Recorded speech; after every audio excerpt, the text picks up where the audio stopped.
जो पाकिस्तान भर में इतने सलाहियत रखते हैं कि वो ना सिर्फ ओलंपिक्स, ना सिर्फ क्रिकेट मगर हमें तो फुटबॉल का भी वर्ल्ड कप जीत के लेकर आ सकते हैं अगर हम थोड़ा सा इनके साथ थे। जनाब स्पीकर, हमारा कराची का लियारी का इलाका है जहां वहां का हर दूसरा बच्चा, मैं आपको बताऊं, फीफा का वर्ल्ड कप जीत के वापस लेकर आ सकता। मैं 2-3 हफ्ता पहले पेशावर में था।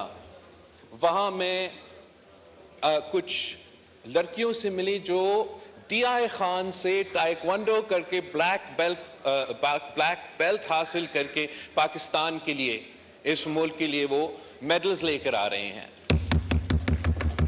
इस किस्म के मिसाइल आपको पाकिस्तान भर में मिलेंगे मगर अफसोस के साथ ना वफाकी हुकूमत ने ना सूबाई हुकूमत ने उनके साथ वैसे दिया जैसे हमें देना चाहिए। और हमें ये तय करना चाहिए कि अगला ओलंपिक्स में पाकिस्तान एक नहीं हर सूबा मेडल्स जीत के वापस आएंगे।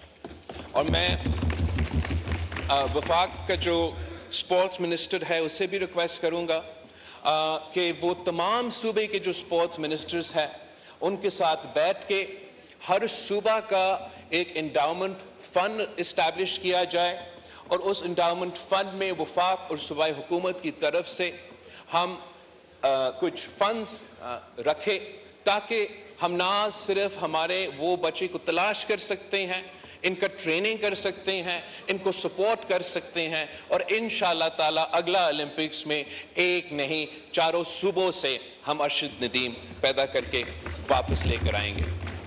मैं जानता हूं जनाब स्पीकर कि टाइम कम है मगर ऐसे एक दो इश्यूज है जिस पे मैंने समझा कि ज़रूरी है कि हम बात करें।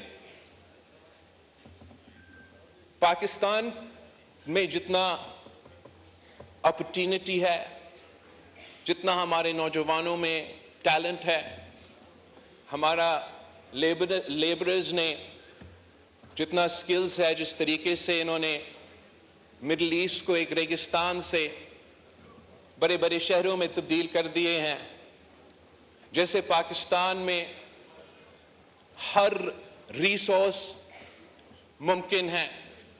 हमारे पास एक ऐसा मुल्क है कि पहाड़ों से लेकर सहायल तक अल्लाह ताला ने हमें सब कुछ दिया है। मगर अफसोस के साथ जनाब स्पीकर, इस मुल्क का तारीख कुछ ऐसा है कि ये जो शहर बना है ये सिर्फ इसलिए बना है कि मुल्क के अवाम की खिदमत किया जाए।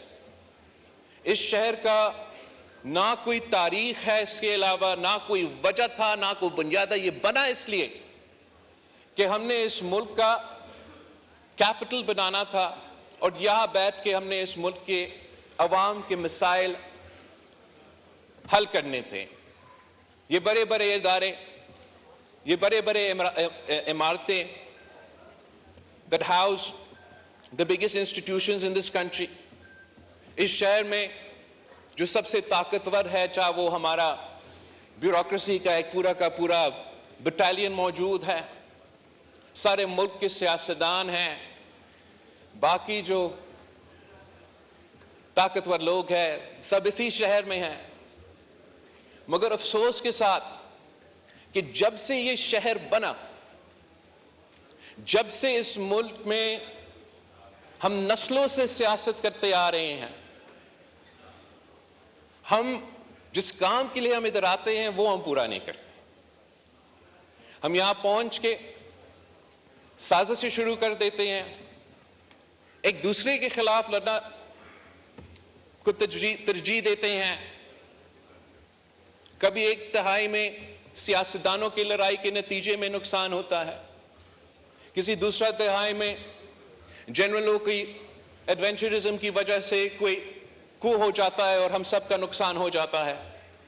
और आजकल जो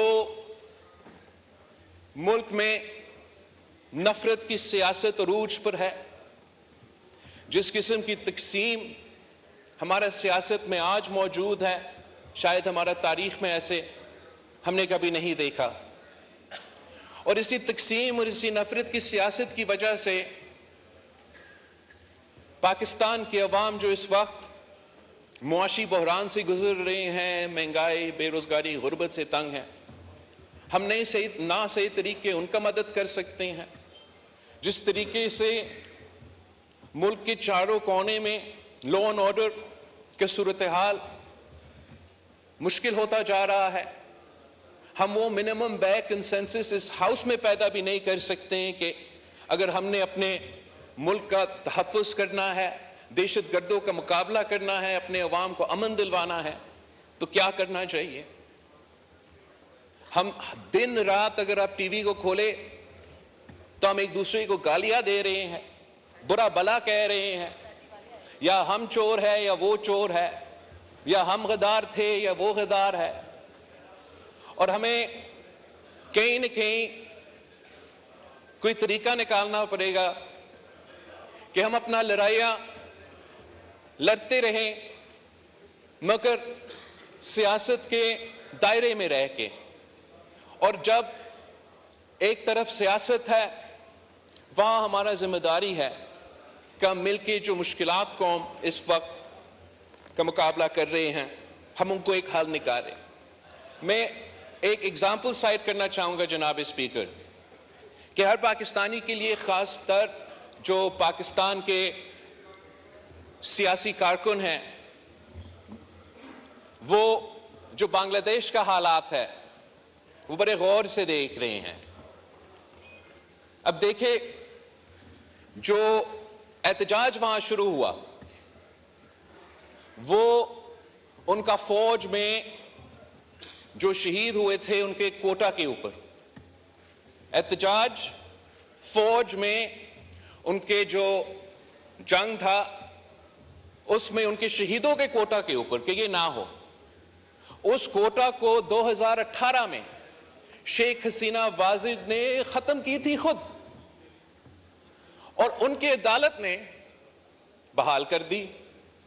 तो एहतजाज शुरू हुआ, एहतजाज रुक ना सका, और उसमें पूरा दुनिया ने देखा किस तरीके से हसीना वाजिद साहिबा, जिसने अभी अभी इतना बड़ा फतह हासिल करके इलेक्शन जीती थी, ओहदा छोड़ना पड़ी। तो पूरी रीजन को इन इवेंट्स को देख के ये सोचना चाहिए कि हमें अपने अवाम के असल मसाइल की तरफ तरजीह देना चाहिए। पाकिस्तान की जो हालात है वो कोई ऐसे हैं जनाब स्पीकर कि कुछ आपके हाथ में है, कुछ आपके हाथ में नहीं है। इस वक्त जो क्राइसिस ऑफ द मंथ है, जो अदारे के दरमियान एक फासला नजर आ रहा है, और ये फासला इसलिए बन रहा है कि एक अदारा इस अदारा में बार बार मुदाखलत करता है।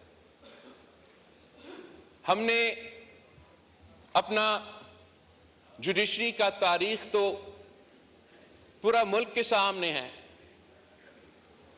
मगर हमने दुनिया का, जैसे अरशद नदीम साहब ने कोई गोल्ड का तारीख रकत की है, तो हमारा जुडिशरी ने भी जनाब स्पीकर वैसे वर्ल्ड रिकॉर्ड्स तोड़ दिए। माशाल्लाह पाकिस्तान का जो जुडिशरी है वो इतना काबिल है कि वो ना सिर्फ अदालत चलाते हैं, वो तो जनाब स्पीकर डैम भी बना सकते हैं। हमारा माशाल्लाह जनाब स्पीकर जुडिशरी इतना अहल, इतना कामयाब, इतना काबिल कि वो इंसाफ भी दिलवाते हैं, डैम भी बनाते हैं, और जनाब स्पीकर महंगाई का मुकाबला भी कर सकते हैं। वो तो समोसे और टमाटर की कीमत भी अदा कर सकते हैं, तय कर सकते हैं। हमारा जुडिशरी इतना जबरदस्त है जनाब स्पीकर कि मैं समझता हूं कि कोई जुडिशरी पूरी दुनिया में इनका मुकाबला नहीं कर सकती। हमारे यहां इतने बड़े बड़े सानिया हुए हैं, बड़े परेशानियां हुए हैं। मैं तो अपना पार्टी का और इस मुल्क के बारे में कहूं तो शहीद मोहतरमा बेनज़ीर भुट्टो का शहादत, कायदे अवाम शहीद जुल्फ़िकार अली भुट्टो का शहादत, और इस तरीके से पाकिस्तान के शहरियों के अपने केसेस, अपने शिकायतें, जो कि आज तक इंसाफ का मुंतज़िर है। हम तो जुडिशरी के शुक्रगुजार हैं कि हमें 3 नस्लों का जद्दोजहद लड़ना पड़ा। 1970 से लेके 2024 तक इंतजार करना पड़ा, बट आखिर कायदे अवाम शहीद जुल्फ़िकार अली भुट्टो को हमारा जुडिशरी ने इस हद तक इंसाफ दिया जनाब स्पीकर, इस हद तक कि गलत हुआ कि फेयर ट्रायल नहीं मिला, मगर साथ साथ ये कहते हैं कि हम इसके बारे में तारीख को दुरुस्त करने के लिए कोई वाज़े अमल नहीं उठा सकते हैं। जब डैम बनाने की बात आता है जनाब स्पीकर, टमाटर और समोसा की कीमत तय करने की बात आती है जनाब स्पीकर, तो आइन और कानून पत्नी कहां चला जाता है। जब इंसाफ की बात आती है तो आइन और कानून को फैसिलिटेट करना चाहिए, हमारा मुल्क में एक रुकावट बन जाता है। यहां पाकिस्तान की सियासत में एक स्टॉर्म इन टी कप को एक फुल ब्लोन कॉन्स्टिट्यूशनल क्राइसिस में तब्दील किया जा रहा है, और ये क्राइसिस का जिम्मेदार ना आप हो जनाब स्पीकर, ना मैं हो, ना वजीर आजम, ना इस हाउस में कोई बैठा हुआ शख्स। This is a crisis of the judiciary, by the judiciary and for the judiciary.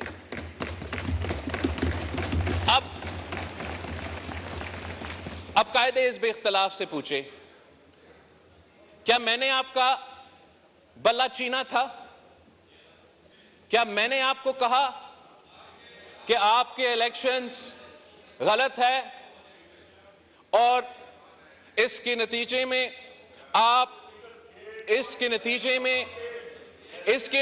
में जनाब स्पीकर मैंने इनका तकरीर को जी तशरीफ रखें, वो वाइंड अप करने आप रिस्पॉन्ड करें भाई, मैं आपके खिलाफ कहां बोल रहा हूं। Calm down, calm down. कायदे इस बेख्तलाफ साहब, मैं बोलने तो दे। तशरीफ रखे, वाइंड अप हो रहा है, तशरीफ रखे। एनीवे जनाब स्पीकर, मकसद ये कि मैंने तो नहीं किया, अदालत ने कहा था कि अदालत ने कहा था कि ये तो इन्होंने अपने इलेक्शंस में धांधली की, जिसकी वजह से इनको ना निशान मिलेगा और ये ना जमात रहेंगे। ये फैसला मैंने ना आपने नहीं सुनाया, इन्होंने सुनाया, और मैं समझता हूं इस फैसला ने, रखें, वाइंड अप कर रहे हैं, मैं वाइंड अप ही कर रहा हूं। अब तशरीफ रखें, वाइंड अप कर। जनाब स्पीकर, इस फैसला ने एक मरा हुआ सियासी जमात, जिनका इलेक्शन का कैंपेन का ना सरो पैर था, इनको ऐन वक्त में ऐसे फायदा दिया कि पूरा जमात जो है वो मोबिलाइज हो गया, और इस इलेक्शन के आखिरी वक्त में ये फैसला लेना, उसका सियासी असरात भी थे। अब कहा जा रहा है जी कर रहे हैं, वाइंड अप कर रहे हैं, मैं मौलाना साहब को देता हूं, वाइंड अप करें। अब कहा जा रहा है जी, वाइंड अप कर रहे हैं, तशरीफ रखें, वाइंड अप जा रहा है,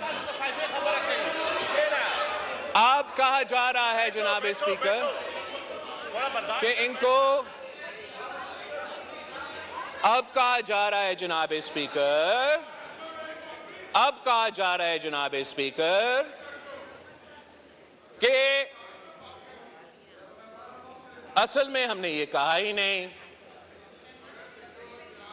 असल में हमने ये कहा ही नहीं।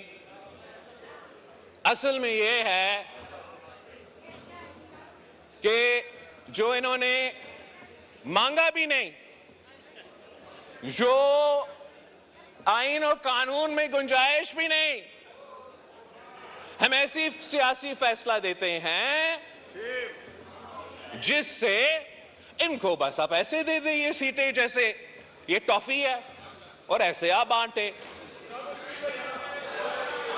जनाब स्पीकर, जी जब तशरीफ तक- रखें, वाइंड अप हो रहा है। जब तक जी ये बिलावल मुल्क साहब वाइंड अप कर रहे हैं। आईन और कानून के मुताबिक नहीं चलेगा, तशरीफ रखें, वाइंड अप कर जब रहे हैं। तक